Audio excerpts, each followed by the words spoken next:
I'ma be honest, chops is easy. Now you may think how these pro drummers play all these sick fills, or we can call it the chops. Most people think that playing these chops is very hard, but the truth is, this is quite simple. You just need to unlock that ability.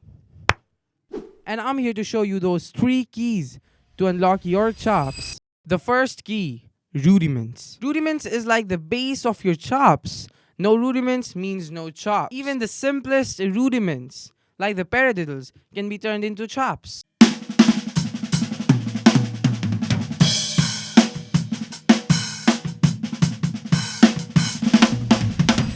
Now there are many rudiments / patterns that you can use for chops. I've already made a video on that, so you can check out that video. Now don't leave without finishing this video because there are still 2 keys left. The second key, dynamics. Now if you're wondering what is dynamics, you should grow up. Anyways, dynamics is simply the ghost notes and the accents. Now to improve your dynamics, practice the rudiments in ghost notes and add accents to one note at a time, like this.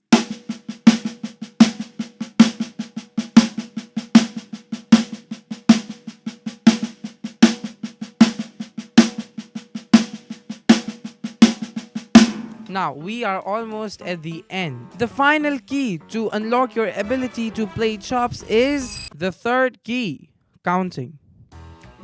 This is important because when you play all these stuff and mix everything up, you forget to count. So the best way to practice your chops is with a metronome. Once you master the first 2 keys with counting, then you're good to go. Now, the best advice I can give is to practice slowly and train your hands muscle memory. This will help you play your chops faster. Now before you leave, make sure you subscribe to the channel. Also, if you're struggling with your hand speed, then check out this video and bye bye.